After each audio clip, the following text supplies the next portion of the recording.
good portion of the early game and mid game too for Faceless Void and for Warlock, but you have to acknowledge the fact that it is some ridiculous amount of chase it looks like Afterlife will be able to make it all the way back and into the lane. It's kind of sad, because if Kazu was willing to skill up Battle Hunger there, I actually think they get the first blood. The problem... Oh, and they're going to head him off anyway. They'll get it anyway, They'll get the first blood. And that allows the jungle Axe to keep jungling. Like, he just had to... Here, trying to set up some early plays. So with that, we're going to see another arrow go on to mid. It's going to be on Yap, so he has to tank it up for his buddy, but unfortunately it looks like he's going to be the second kill of the game here. Gets the Torrent out just in time, but he will be falling in its wake. So that will be spread across all four. And yep, just a good back and forth here. Mirana benefiting a little bit from this Essence Aura as they go in. Oh, Yep, look who's here! Afterlife shows up. This time he'll participate, gets in with the crush on the back end of that arrow, and it looks like he might do that to the Hellbears here. And from there, yeah, their Escaper kind of accomplishing what they want to in the top lane in the jungle, but Koikova's mid is actually going to be slowed down quite a bit. Of these players. Dire, I mean, obviously don't have much vision in this area, but they are going to happen upon Always Want to Fly here. She's been camping there for quite a while, and eventually Escape will come in from behind. Oh. There's our first dunk of the game. It's going to be a success there from Kazu with helps of Yapzor. But now Kazu eating a bit of pressure will force Koikva to rotate himself. A repositioning here from Friends after the Astral, but on the way out, Afterlife gets hit with a very nice taunt there by Yapzor. Steps, gets off the crush, but it's not going to matter. The reach comes out from Tinker with that right click, and he will... It works for me, because when you miss an arrow like that, you kind of deserve to miss the kill to an extent, and it does end up... And you deserve to get dunked. Oh man, real rough. Is nice, but it's only really relevant when it allows you to go deeper into the enemy territory for farm, when you have your own skin. Arrow happens to scout Cinder and waiting behind the trees. They even commit the rock for this one. Well, any chance to drop the rock and be able to move into attack. Kezu's here now. So is Yapzor. Hasted pop. It looks like Friends are trying to find something to happen here. There's the arrow. Kezu will be there to block it. Arrow steps in now, and it will force out the Moonlight Shadow. There's the jump in. It's a Chrono. Nice connection on two. Cinderin intercepts, walks in, pops out the Poison Nova. And now Friends will begin to wither down a little bit of their life. Always Want to Fly right in the middle. Will pop off the Starstorm when he can. Gets the arrow. A rocket will be able to snipe down the kill there from Koikva. Afterlife trying his best to hide behind a tree, but even though he does get saved with the Astral Imprisonment, ultimately a waveform will fly forward and they will be able to bring him down too. It's 2 to drop from the side of Escape. It's circular AoE abilities are maximizing their potential. So you want to hit multi-man Poison Novas and have heat-seeking missiles dished out on every one of them. It's going to be pretty good if they can get not only Axe, Kunka, and Venos. Oh! Nice arrow connection onto Koikva. Escape had known that Friends were in the neighborhood. It was pinged out. I guess Koikva felt he was pretty safe being on the opposite, right into their own woods. There's the crossing of the path. Nice quick leap away. Pump fake of the rock comes out from No Fear, but he might have to use it before he dies. They're going to get the Torrent. They are going to get the bow. The dunk's off the mark, which allows him to drop down the rock now. And Astral will even come in to save, and then Yoku follows it up with a Chrono right onto the 2. The burn immolation damage is going to be there from the Golem as Kezu gets burnt away.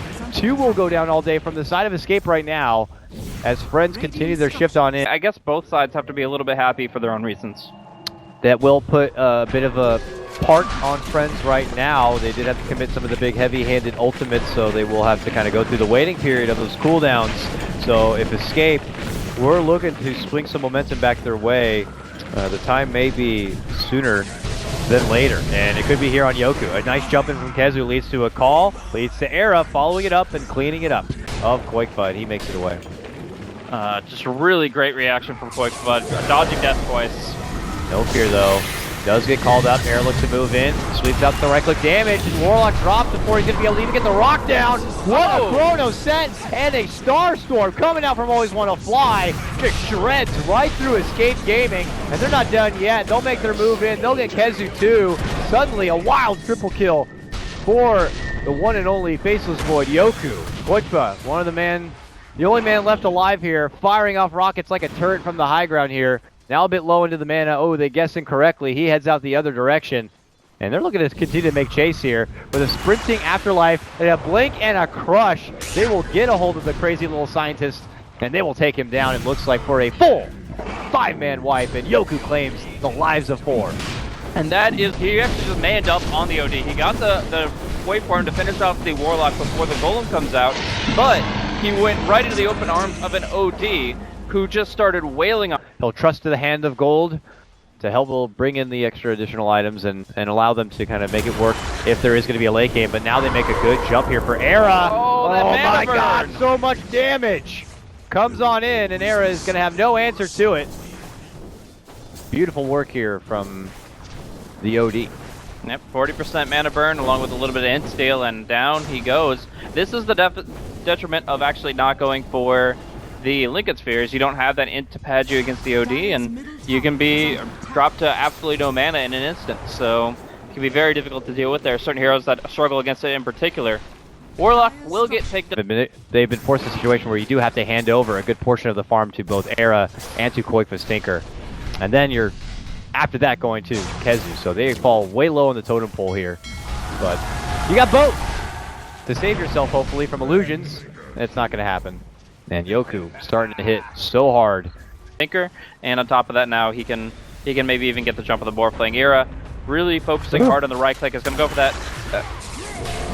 Okay, jumping from Afterlife, looking to go for Era. The follow-up is going to be Kezu with his own call, and that leads to destruction of the Fishman.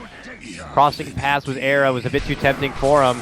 Yoku's here now, walks into Kezu, gets called, and they kill him too. Back-to-back kind of handovers here from Friends, and the freebies begin to fly forward.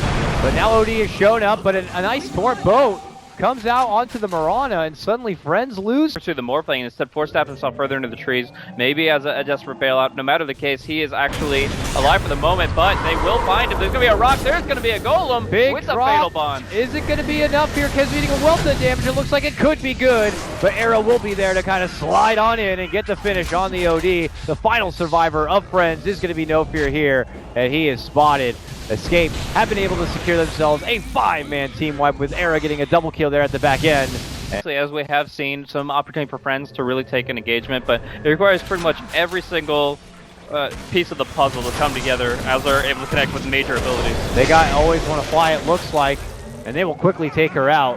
Roche isn't up right now. To the matchup, by the first game alone, I think that there's a lot of potential for them to really show what they're capable of in future events. But now, going in, Yoku onto Yapstor, nice E-Blade, he has to purge it off quick, doesn't react in time, and Yapstor might be home free. Nope. There's a crush, there's a follow-up. It is a bit more committed than they like to get that finish onto Yapstor, but look at this nice little follow-up. As always, Fly is going to be able to jump in onto Cinderin and take him out too. Leads for a 2-for-0 trade. Advantage for Friends, and now Friends can kind of rush on forward here and try to split as much as possible, but there is a push coming down in the bottom lane.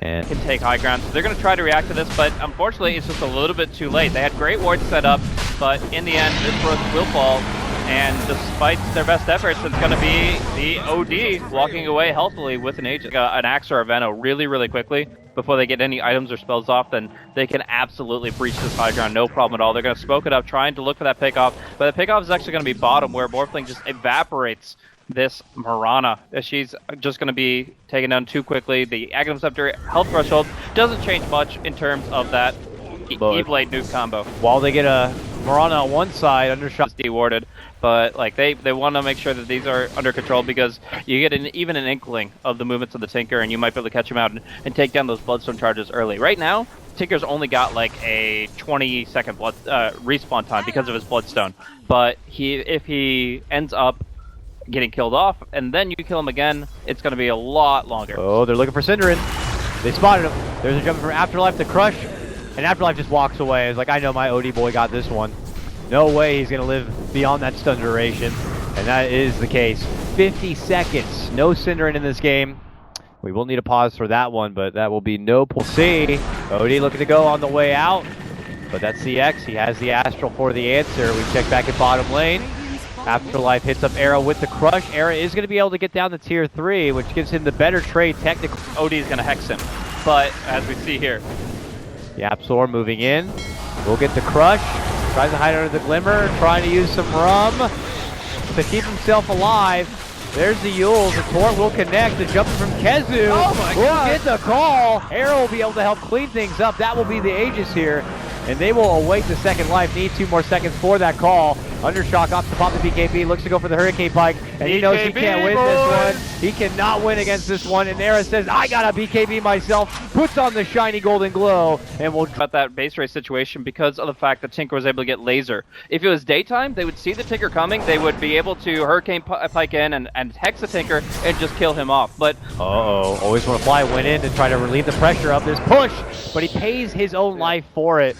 So quick, Escaper showing that. Interject, Undershock steps in and looks to just muscle down Kezu, but Kezu will be able to make it back and away, and they get a good reset. Escape will live from that round 1 fight, and the tier 3 will get almost a scary spot there for Yoku. Was able to make it back and away, but could you imagine him being taken out at this point in the game? Now he does have a buyback, but you don't want to have to be in that kind of position. Always want to fly. Love of God, just got back. Almost goes down, but look at the possible follow-up here. They lead him with a crush, they lead him with a crush. Can they get it done? Yes, they can. Arrow's going to be taken down. A huge bounty going to be swung away. 4 friends on that one. Yapzor pops his own boat. He's a running man, but he ain't going too far as they have the Yules awaiting for him, and then a crush. They will be able to grab another. Always want to fly will get that pick. There is out. Get those marches out and do everything you can to stop the roll of friends. And for friends, they say, screw your mid lane wards and march. We're going for the top, but then they make a commitment, jump in. There's going to be the rock drop right now, right on their head. Can they finish? No! They turn it around. They're going to get the OD down instead. A buyback will be coming out from Quickfoot on the back end of this one, but Yoku is going to work. He gets the triple. Pulls back and away. Friends leave their mark and they get out. Big sacrifice though for Escape, although that is very impressive. They were able to. Radiant Vision has been actually stopped substantially. I mean, Afterlife is being a ward right now, but generally speaking, Radiant were lacking vision. Afterlife doing more than being a ward. This fighting ward has just jumped into the team of Escape. He's going to slide up and over. I don't know what that was, dude. He slid up and over to the Roche pit, but to bring it back to that moment, oh man, always want to fly. He needs to be careful here. He needs to be careful. He does not have leap for 10 seconds, and Era is already on the move. There's the ghost. There's the shot. Comes in, catches her down to half. Kezu's going to get the call. Kezu's going to get the dunk. And he is out. Always want to... This net worth and experience trajectory, they're so varied between the two of them, as we actually see that Friends still have a really high experience advantage.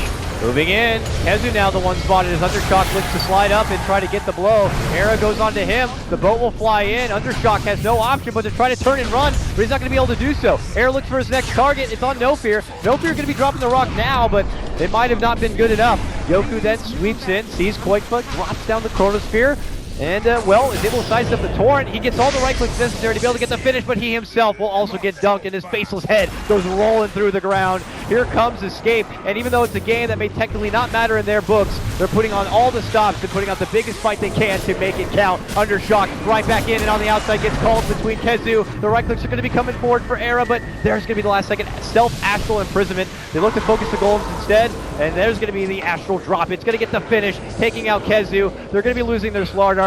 Era moves back inside. No Fear should be dropping, and there he goes. Domination right now for Era. With the marches coming out and a quick sweep of all the creep wave, these Raxes are going to be taking some heavy hits here. With still most of Friends out waiting on the sidelines, they have no chance to stop it. That's going to be the Rax down now, and it does look like Escape are on the verge of being able to walk away from this series potentially with a 1-1 split. And I know we're kind of repeating ourselves on it, but we were wondering about that point booster, thinking maybe Aghanim's or something weird. It is weird. It's Octarine Core. That's weird. That gives him a 7.5 second call cooldown. Synderen jumps in, lays down a nasty fart right in the middle of the Roche pit, and then the rock will be there as a follow-up. Undershock, no say in the matter, going to be quickly taken out within 80 seconds time, and now comes Escape for the fight back. Yoku dropping in with the Chrono, going to be able to catch out 3, looks to go for Yasuo first, and will be able to take him down. Kezu eating a lot of damage, man. The Golem, the Fatal Bonds, doing a lot of serious work. We'll be able to get the finish on the axe. Yoku, who went up to the high ground, committed. Era looks to make chase, but now Era and Yoku banding up on each other. Not before Afterlife is able to step in and get up a really nice crush. Can they muscle him down? They certainly can. That's a double kill for No Fear. At the end of the day, as him and his mighty golems continue to trounce on forward, they'll go for Yapzor next. Can they bring him down a second time? It looks like they should be able to. I mean, Koikfa is not making it easy at all with these ridiculous laser bounces flying through everybody, but he is the lone survivor. They carry this one through, and yet now we have the Aces and Cheese going to Friends. We have a 60-second death timer onto Era's Morph. Like, it was just a really good initiation from the Void. Look at Koikfa. Don't take that roast. He is just annihilating them with the marches and with the laps and the lasers. He actually takes out No Fear with it. He saw Void. He's like, hey, there's a Faceless Void. The only hero that he's afraid of is actually this Faceless Void, or a BKB'd OD. And in this case, obviously both were out of the question. So, in the nice little arrow on his Don't do it, always want to fly. I don't know if that's the right call. He went in for it, and Poikva was there waiting for him, and they're going to make him pay. He'll soon to be dropped with the poison damage. Oh, Cinderin boy. laughs at him and walks with a double kill. Don't fuck with the Tinker, man, but there's a Hex going out against him. He might test that one a little bit here. Suicide not going to come out in time. It's going to be a gold bounty for the OD, but the buyback is available once more on the Tinker, and I think they want to stop this Roche. High tension for sure, knowing that this could be the pinnacle fight to swing the game one way or the other. Go, go, go! Well, they go in for it. The jump in the grab, but it's not going to happen. It is going to be the Void who does pick it up. Yoku holds it for now, but he's the only one alive. So can they break him down twice?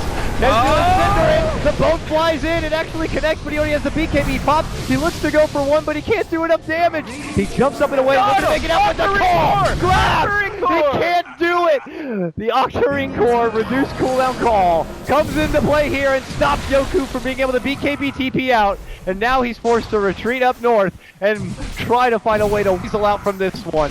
Time walk, running around. He needs 25 seconds if he wants a TP. Manages to sidestep the Torrent, creeps back in, but now goes under Shadow Blade. There's another call, and there's going to be the kill. What a ridiculous game here.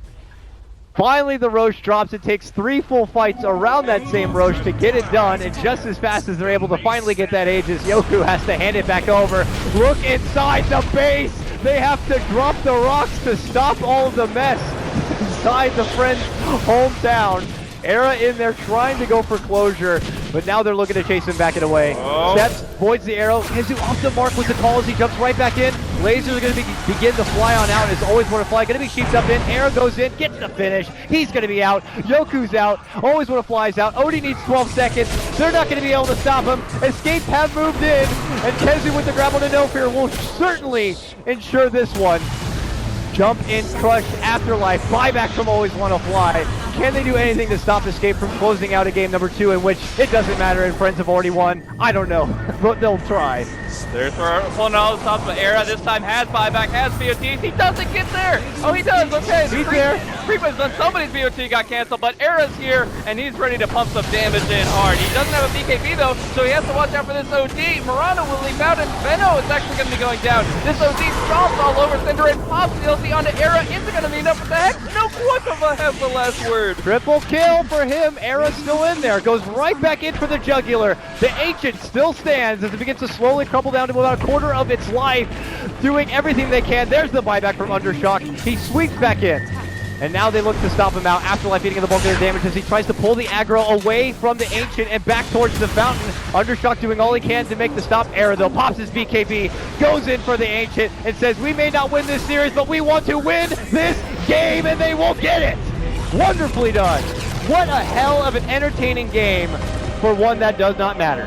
One that is completely inconsequential to the results of the tournament. Escape have pulled out a hell of a game 2 here against Friends. Absolutely glowing that I got to cast such a treat.